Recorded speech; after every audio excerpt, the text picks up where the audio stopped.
when you're not processing the grains and you're not doing a good job, and because of the turnover rates on those rations that are high on energy are so high, the rumen has no time to digest that starch. So if you're not doing a good processing, it's highly probable that your starch and your energy is going to end on the manure of the animals.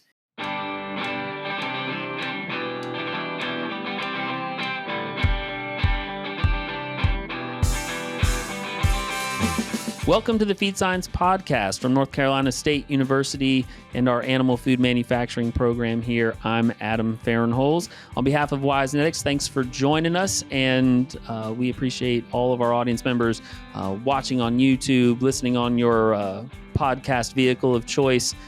Please do please subscribe, and please give us feedback on these episodes and let us know what you like and what you'd like to hear more of. We are certainly here for you, and so we're interested in that kind of information coming back from the folks who listen and watch. My guest today is Juan Rojas. Juan is a consulting ruminant nutritionist with BeefSmart Consulting. So we're going to get to talk some about the grain processing for feedlot cattle today, which I'm excited about. We haven't gotten to do a lot of that just yet. So Juan, thanks for joining us. Glad to have you. Thank you so much for the invitation. It's very good to be here. Yeah, you bet. If you wouldn't mind, you further introduce yourself to our audience a little bit. Give us your background and how you came to be doing what you're doing today. Perfect. No, that's awesome. I'm Juan Rojas. I'm an animal scientist. I have a master's degree in animal production, but it was related to animal nutrition in reality. I was a professional back in the 2014, and I started working in a feed mill, actually, in dairy cattle. I was in Colombia. I'm from Colombia, so I was working there. Lots of grazing facilities and, especially dairy cattle. But when I started doing my master's, I had to quit my job. And I did my master's and I started working from a company that it's called Juan Consulting, which is a company who works with lots of species like monogastric and ruminants. I was the ruminant nutritionist there, and I was doing mostly dairy too. But since the year 2020, after COVID, we started to work more and more with beef cattle. So after a few years, the general manager of Juan Consulting, which is a company based in Canada, told me to came here, and here I am. Now I'm working for BeefSmart, which is part of Juan Consulting. It's the title of the company that works especially with beef cattle. So it's been 2 years now. Actually, I came here on the 23rd of May, so almost 2 years. Yeah, almost two now. And I'm doing beef nutrition since then. I'm working mainly on the feedlot operations, but I do some work too with cow-calf operations as well. You already know that the key to a profitable operation is healthy, productive animals. This starts with the quality and safety of your production inputs. Our team of experts at Kemin are driven by curiosity to develop science-backed ingredients and solutions to help you maintain feed and water quality, improve intestinal health, optimize nutrition, and eliminate pathogens. Learn more today by diving in at kemin.com/ag. As I said, we're going to talk a little bit about the processing that goes on at feedlots and for feedlot cattle, and in what ways I think it'd be interesting for the audience in what ways that's similar and in what ways that's different from what we see in the in kind of that commercial feed manufacturing type of an environment. So I guess let's start with the nutrition side. And when we're talking about feeding feedlot cattle, what are the main things that nutritionally we are concerned with in making sure that we're getting the production out of that system that we're after? That's a very good question, because since, like I told you, I've been working here for about 2 years now, and I do mostly feedlot nutrition with backgrounders and finishing operations, and they always want to do something better, right? They always want to go further, increase the average daily gain, improve their feed efficiency, and they always are asking about what is the new additives or what can we do to improve our system. But sometimes they forget about this little thing about, yeah, you have to do properly the basics to have the best of what you're doing. So this is one of the most important things, because when you're talking about finishing cattle, especially in finishing cattle, like the grain, it could be up to 90% of the ration, dry matter basis. So if you're not doing a proper job there, you're not getting all the energy of those grains, and you will be wasting money, and you will not get the efficiency, and you will not get the average daily gain.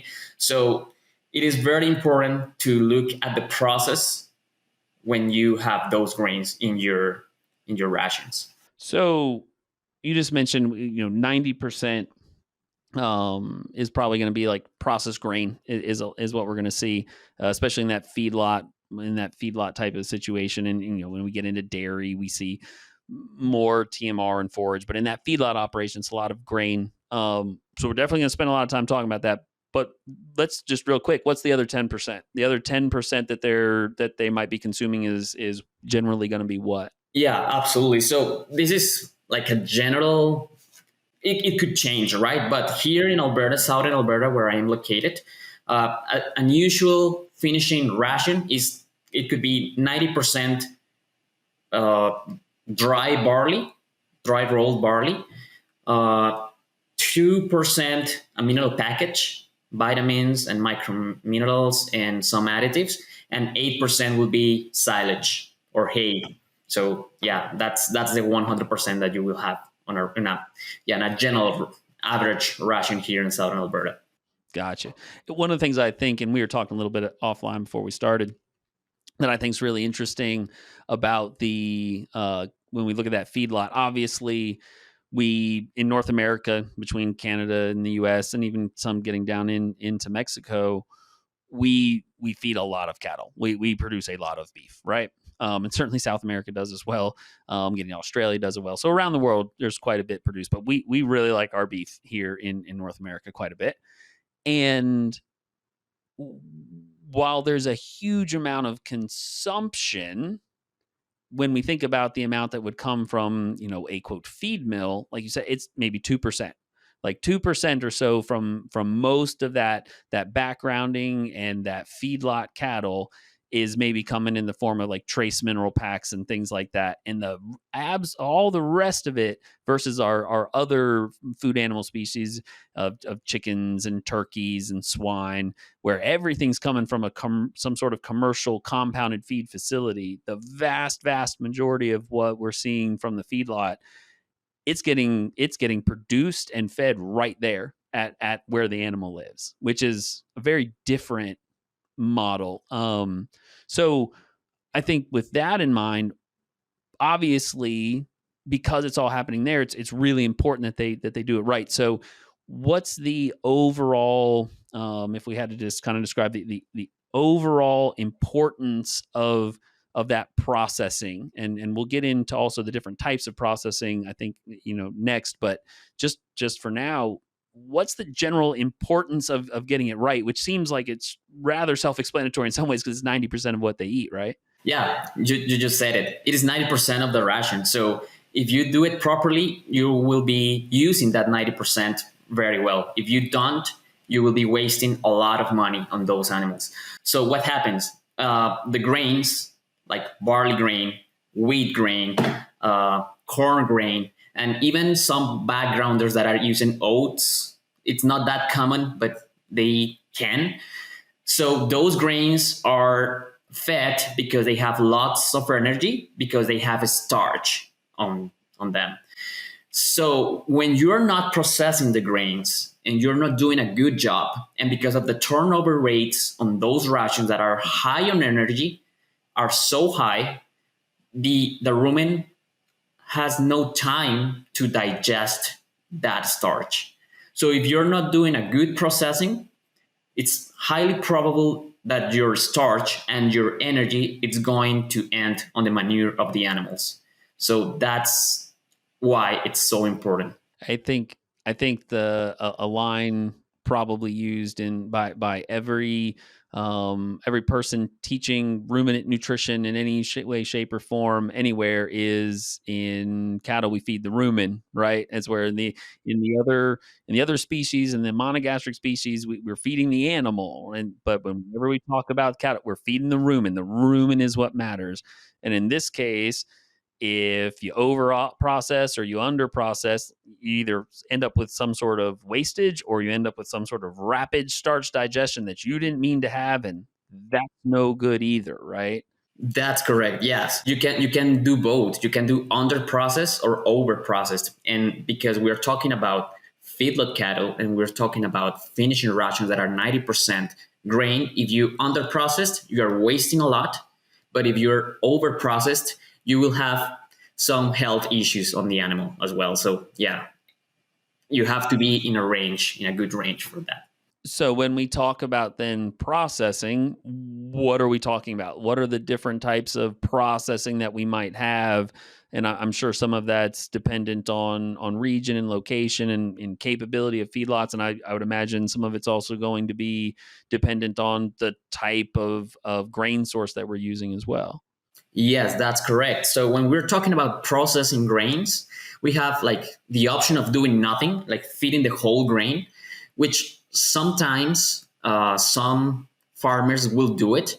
But in my experience, that's a lot of like, that's a waste of money. You will see a lot of grains in the manure. You will see that the average daily gain is not as good. You will see that the feed efficiency is high, so they need more dry matter intake to gain 1 pound of gain. So that's not ideal. So that's one way to do it. Don't do nothing and just feed it whole. But when we're talking about processing itself, we have three different, well, let's say four. The first one will be the grinding, which is like, grounded corn, grounded barley, grounded wheat, just with a, I don't know, hammer mill or something like that. And you can just feed it that way. You will have the dry rolling, which is just cracking the grains and having like small particles of those. You will have the high moisture grains, which are a very good option too. But for example, here in Canada, on the winter time, if you want to use like water, it's going to be an issue because when you're minus 30 or minus 40, you will not have water. You will have ice. So that's a problem. Yep. And you will have steam flaking too, which is a really good method for corn, for example, because as you said, not all the grains are the same. And in the case of corn, the grain has a protein matrix that it's not going to break and let to the microbes to digest that unless you will increase the temperature, use water, and use the steam flake process to break that matrix and let them digest that. So steam flaking is a very good method for corn. Yeah. And so we see, obviously in the US where we're going to be feeding primarily corn in that kind of southwestern United States, Kansas, Oklahoma, Panhandle of Texas, all that kind of area. We're seeing all that steam flaking of corn being done because that's our primary source. But as we get further north and we get into Canada, we start seeing more of the small grains and the winter growing grains of the barley and the winter wheats and things. The steam flaking, you can steam flake barley and you can steam flake wheat, but also the like you said, I think the starch is that much more digestible that we can also get away with doing just maybe some more rolling, some more cracking, some more grinding, which is far less energy intensive, and so it doesn't cost nearly as much. And so it sounds like what you're saying is a lot of those processing decisions absolutely do depend on what we're feeding. And if we're using this material over here and it's really accessible to the microbes in the rumen, we don't need to over process it. It's good. Why waste the money on that?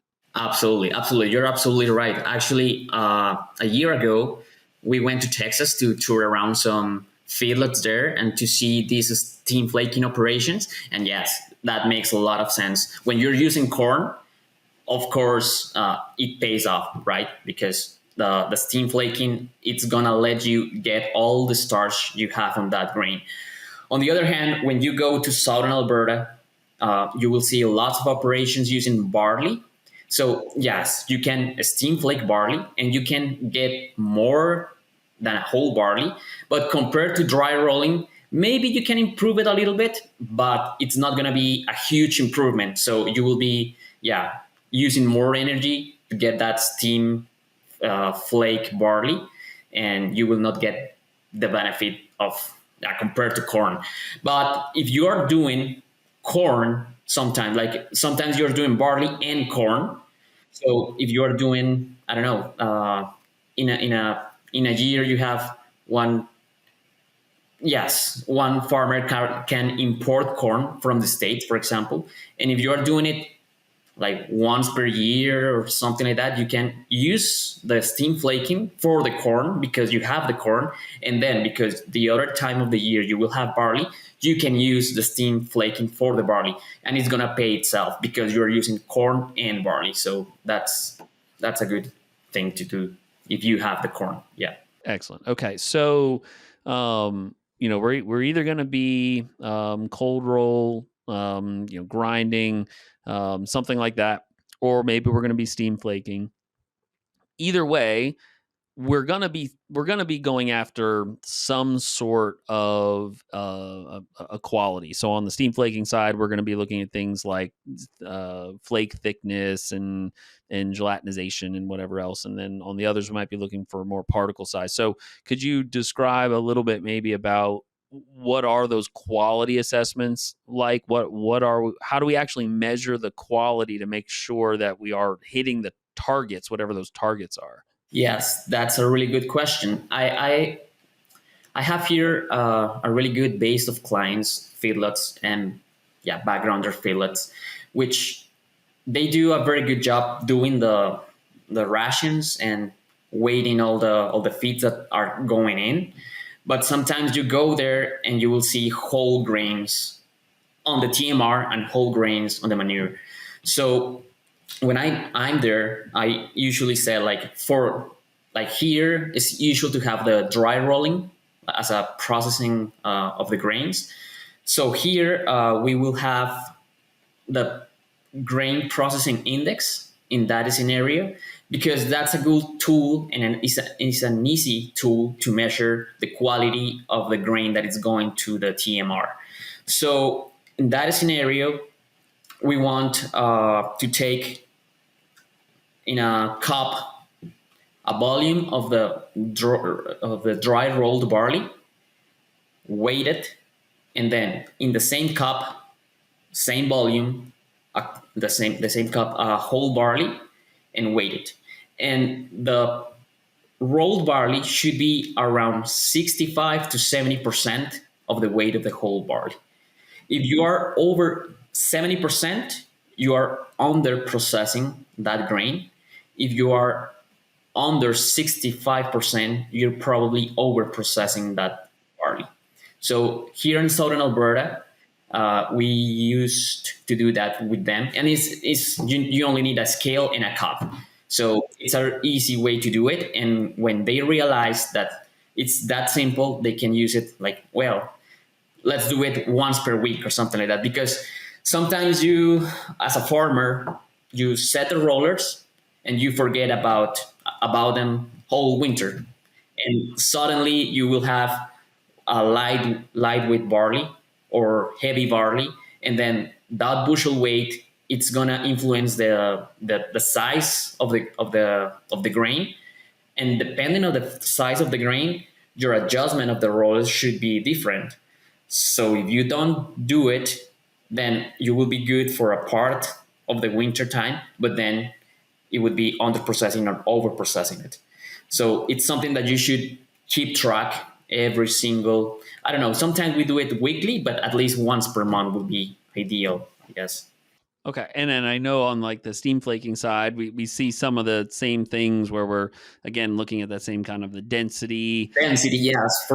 Yeah, that's right. For the steam flake, it is really important to look at the density of the flake, the thickness of the flake, and the density is easy to do it because again, it's like a volume. You can weigh them and you can have that number. The thickness, it's a little different because yeah, you need more specialized tools to do that, but the density is really simple to do it, so that's a good way. And we have some steam flaking operations here, and sometimes we do that and we realize that we are not getting the most of that process because yeah, the density is not what we want to see. Yeah. I mean, obviously on like something like a steam flaking, we can flake something down to paper thin and we can just barely crimp it. And on the rolling or the grinding, it can be just, we took that grain and cracked it into two pieces all the way down to taking it down to powder.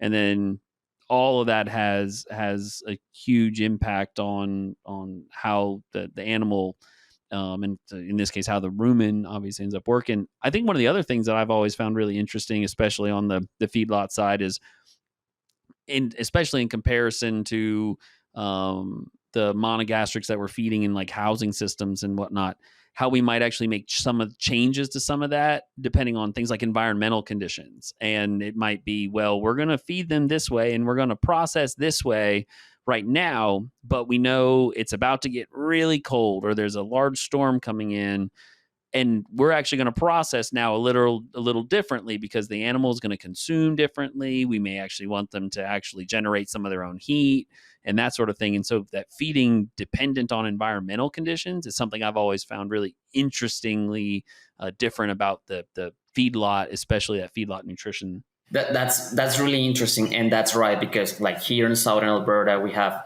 open pens, like they are like yeah, we can have a snowstorm over the winter time, and obviously the intake patterns, the consumption patterns of the cattle will change.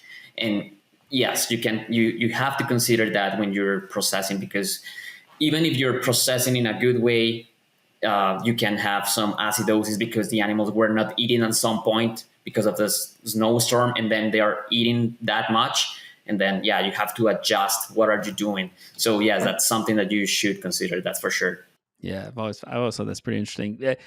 Just really quickly, because I also think this is somewhat interesting from someone who generally works mostly with like poultry and swine. Obviously, one of the things that you're interested in is the performance of the animal on average daily gain and feed consumption and things like that. But these are really large animals. What's that actually look like as far as with the feedlots and saying, okay, we're trying to collect data on how they're gaining and things like that? How do, for those that may not know, how do feedlots actually get that information from what are at the end of a process going to be some really large steers? Well, I love working with feedlots compared to cow calf because you have data. And our data is so different on the monogastric side. Yes, it's going to be totally different. But I think there are a couple things that are really good to have an idea of how the animals are performing. So one of the things are like look at the processing of the grains, like doing the processing index or doing the density of the grains, and look at these little things that will help you to understand if you're doing it good or not.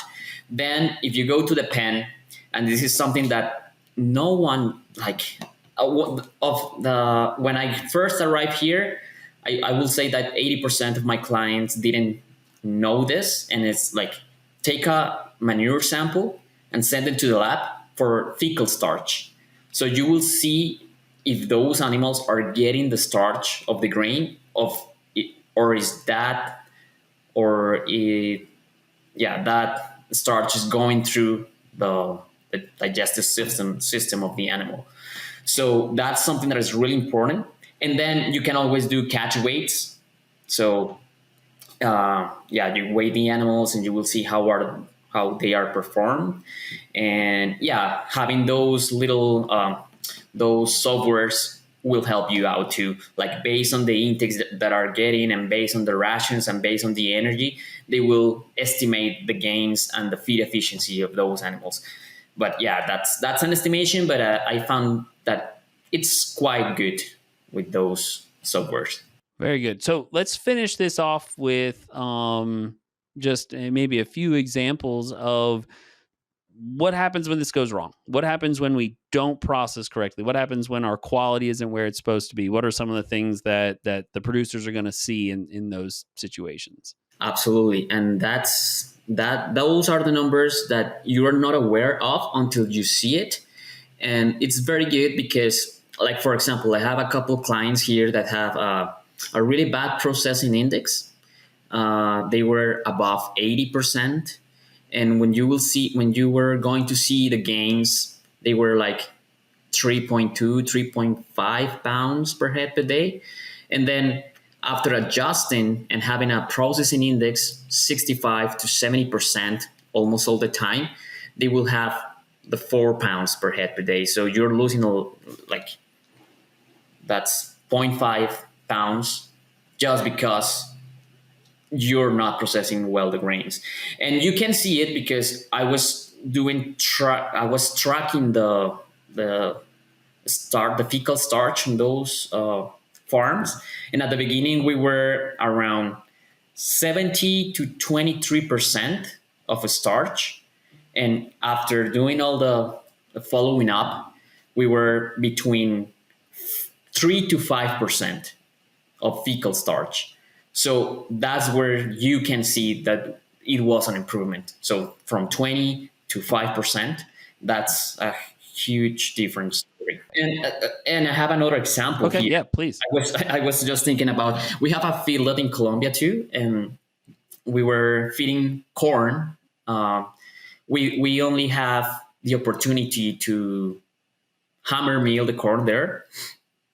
At some point, that hammer mill broke, and we were like about a month feeding whole corn, and our gains were down to from 1.4 kilograms. We talk about kilograms in there, up from 1.4 kilograms to 900 grams, 0.9 kilograms. So that's a huge impact. Really interesting. I think it's really interesting stuff, and I hope that our audience, a lot of folks are in that feed milling kind of a space, or allied industry additives and all that. And I don't think there's a lot of people that get to experience or get to learn a lot about like what goes on in that feedlot type of a space, even though there's so much of it and we're feeding so many grains and things there. Unless you're directly involved with it, it's something that a lot of people don't get, like I said, a lot of experience with. So I really appreciate the conversation. It's been a lot of fun. Yeah, I know, it's very good, and it's like I told you at the beginning. Like sometimes farmers I want to try this additive, or I want to try to make a very good balance on the amino acids or whatever it is, but they forgot about these basic things that you're feeding on the finishing ration. You're feeding 90% of grains. Do it properly, and you will see that your performance is going to be good. All right. My guest today, again, has been Juan Rojas. Juan is a consulting rumen and nutritionist with BeefSmart Consulting. Juan, thank you very much for your time. It's been, like I said, it's been a lot of fun. I really appreciate all the insights. No, thank you. Thank you so much for inviting me. It's always a pleasure to talk about these topics. Again, my name is Adam Fahrenholtz, and on behalf of Wisenetics, on behalf of the Feed Science podcast, thank you very much for listening. Thanks for watching.